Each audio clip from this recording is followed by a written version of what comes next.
All right, Sonnies, today we're going to be shining a light on something truly transformative. Epic Behavioral Healthcare has launched Second Wind Village, a brand new sober living community designed specifically for men and women and their children. It's supportive housing with purpose, family realignment, and real accountability.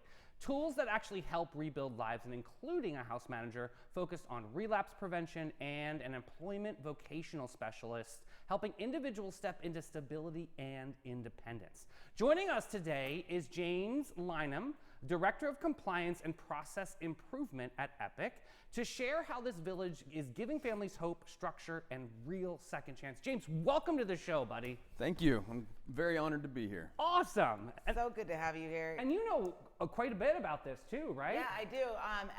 I worked for Epic for quite some time, and actually James and I shared a window.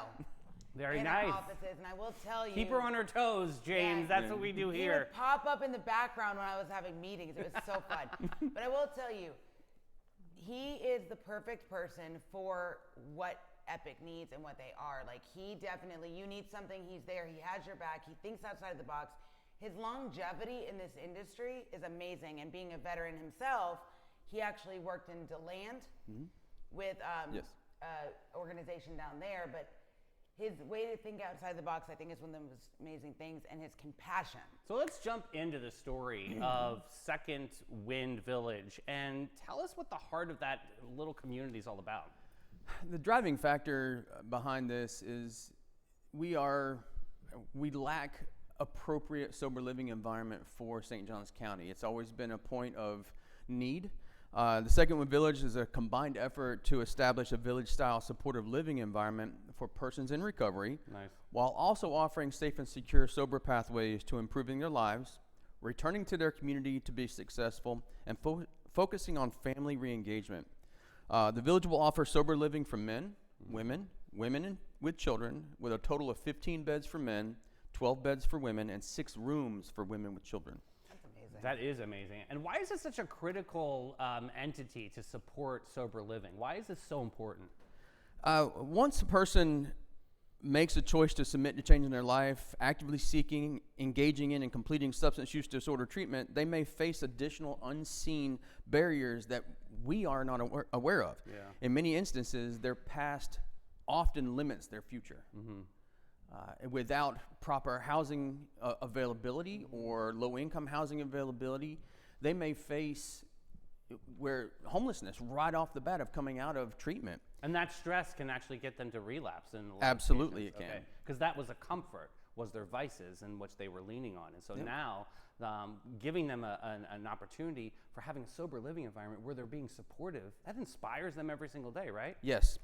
The supporting housing, such as the Second Wind Village, is considered a critical step in long-term recovery, and it is especially transformative for mothers because it provides stability, safety, and structure during a period where their emotional, physical, and family needs are uniquely complex. Yeah. So when there's a woman who has a child that goes into a recovery center or a residential living, like, a lot of times they will leave because as a mom, your drive is, I want to get back to my kid. Correct. So they won't stay. So now this enables them to be able to complete the So program. how did that come about? Is that something that you you saw a need? Did you guys see a need there? Did you see this occurrence constantly? I mean, that makes perfect sense. Yeah. Absolutely. You see a lot of sober living environments that are specific to men or specific to women. I do, yeah. There are very few that are actively engaged in family re-engagement with women with children.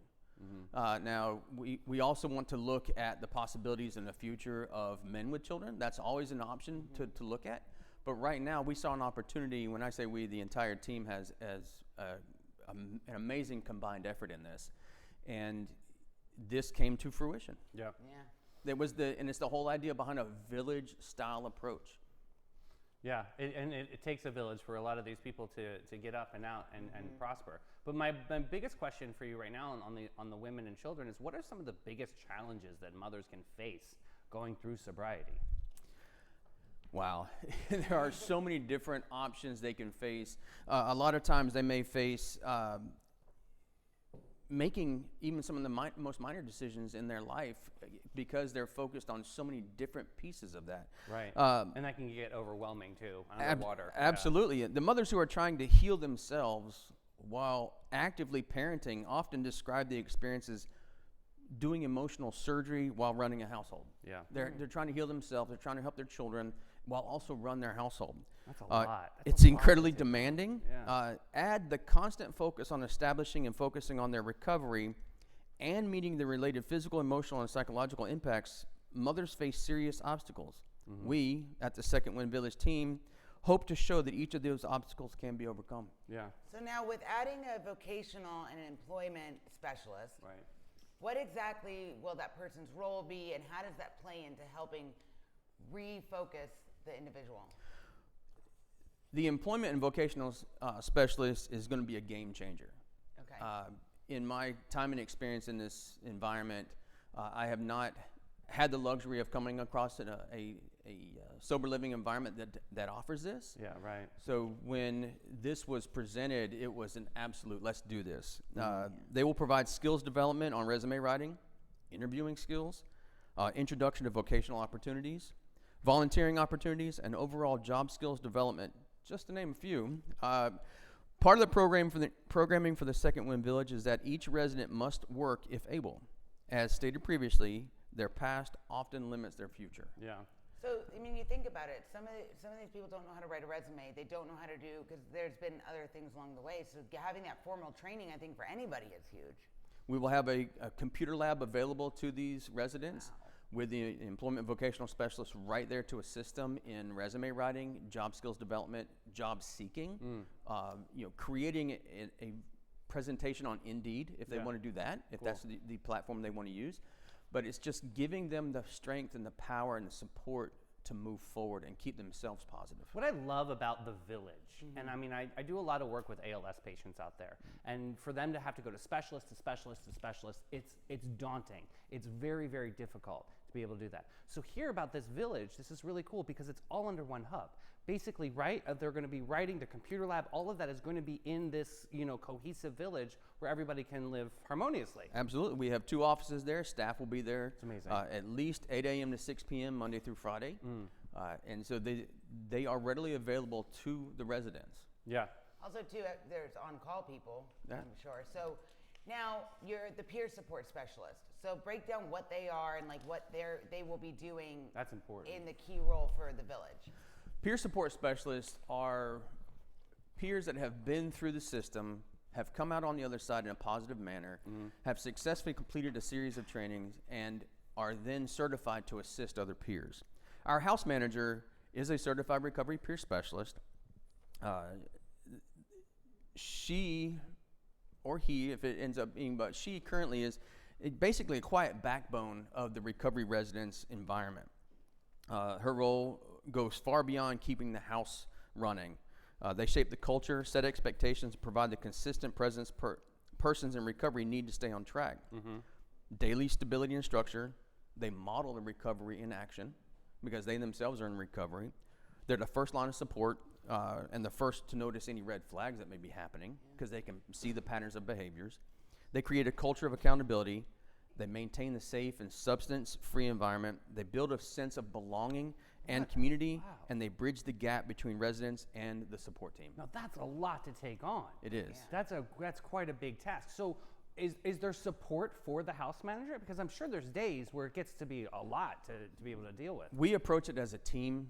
If something is needed, I will step in, or another member of the team of the staff at Epic will step in to assist. The employment and vocational specialist will step in if anything's needed. We're not out there battling this alone. We are a team approach. There's a minimum of 3 of us available at all times, whether it be after hours, during hours. There's always a system available to support them. So go ahead. One thing I will say about Epic is when you're part of Epic, the team, if you as an individual need to talk to somebody, they will clear a calendar and make sure you talk to the right person. So I think that's extra special. They really do take care of their people. And one of the things about their care is routine and consistency, right? So can you go through a day in the life of what that routine looks like? Wow, it's going to be individualized and unique for each person, but the daily routine and accountability are imperative in the consistency in the homes. The house manager will ensure daily routines and requirements are met while offering support and encouragement. Our current program our current programming offers a 4-phase system for residents as they experience their recovery. The house manager is a primary source of accountability and support of the residents as they move forward in each phase. Phase 1, they have more to do to establish their strength and recovery. So like what? What do they do? One of the established requests is 30 and 30, so 30 meetings in 30 days. Okay. We would ask that to get done. We want to see that effort they're going to put forth towards their recovery. And as they move into phase 2, after 31 days, they'll move into phase 2 if they're successful. Then phase 2 allows them to have a later curfew. They'll allow them to maybe not less meetings, but more meetings out in the community or on site, because we will be offering meetings on site, AA, NA. If we go the path of Al-Anon or anything of that nature, we're going to be as supportive as possible. Yeah, I think so. awesome. I think it is awesome. I think even with your experience, and you got to see a lot of how all of these different departments come together Absolutely. and make it a team. Can you talk a little bit about the camaraderie of Epic Behavioral Oh, Healthcare? absolutely.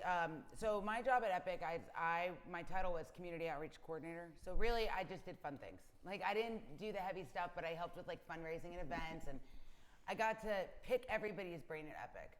And even though you have like the clinicians and you have compliance, and then you have like the chief administrative officer, and you have HR, everybody takes a part in what's better for the community and for the individuals in it. I've never seen people who, and it's a nonprofit, so you know, they could work anywhere. The people that work at Epic are top of the field, top in what they do, and the passion that they have, it's amazing. Especially for women and children. I think that that's such a big caveat to this whole conversation. I want to dive in a little bit about the children right now and how their world is going to be impacted by Second Wind, a village. Well, we hope it's going to be an absolutely positive impact. Providing stability, a structured environment, and moving to I would say, a controlled environment where the children have a routine in the homes. They have a routine, structured environment outside. It's just not randomized. Cool. Okay. There is a well-built and substantial playground on site. Nice. That has fencing around it, so the parents can be out there, the mothers can be out there with their children. There is a gazebo that we have out there. They can have family meals outside, family meals inside. We have dining room tables with chairs where they can do family meals. That's great. But as each person moves through their path of recovery, their past experiences, both positive and negative, directly affect their trajectory. Breaking the intergenerational cycles for families can have amazingly positive impacts, such as reducing childhood instability. This is a chance to do that. Increasing access to better housing and schooling. Models self-sufficiency for children. They see their mom now being self-sufficient. Their mom starting to model that behavior. And improves long-term family health and well-being, which in turn interrupts historical cycles of poverty, trauma, and disengagement. So now, will the children get access to the clinicians That's and a good everything question. as well? Yeah. Will they have? Why we cannot provide programming on site, because we are seeking certification through FAR, which is the Florida Association of Recovery Residences.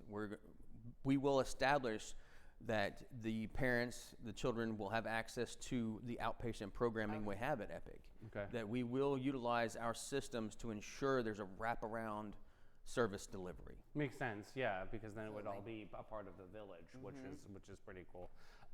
Can you also talk about the success rate that you've seen within your career? I mean, just have you seen villages or sober living communities like this really help people get back on their feet? Surprisingly, I've never seen a village atmosphere. In the 28 years I've been in the behavioral health industry, we've never seen a village-style approach, or at least I haven't. There are progressive systems out there that are developing this and moving towards this, but often the homes that are purchased or developed are in different sections, different locations. We have the luxury of purchasing 4 units right next to each other. Nice. Okay. The original design was to build a village. Okay. And in turn, it was realized that that may not be the best use of funding. And we ended up purchasing a village, or purchasing these buildings outright, opening the door for setting the standard in the sober living environment or sober living village environment. Love that. That's awesome. And the fact that we have something like this for the first time ever in St. Johns County. Yes, ma'am. Oh my goodness. So, I mean, amazing. this is going to really touch a lot of heartstrings, especially holiday time. Is there anything that the community can rally for you guys right now with Second Wind? Is there anything that you need that we can help you with? We are always open to donations, volunteering. If anyone is interested in assisting us or being a champion for the Second Wind Village, they can visit our website at www.epicbh.org, Awesome. epicbh.org. And it's an amazing website, and they can find the information they are seeking for donating, volunteering, championing, treatment options, and other related supportive topics. We are always readily available to talk to anyone if they have questions. We go out of our way to make sure we are completely transparent and open to the community. This is just so incredible. Thank you so much, James, for Yes. your time today. Absolutely. This conversation is really, really important, and there's more to it. And I would love to have you back on the show and give us an update how it's going at Second Wind, because we want you guys to thrive. This is an amazing opportunity for some individuals. I would love that opportunity. Thank you. Awesome. Thanks, James. So good to see you, Good my seeing friend. you. And friends, we're going to take a quick break with Maritime Creative and Flashes and Brilliance.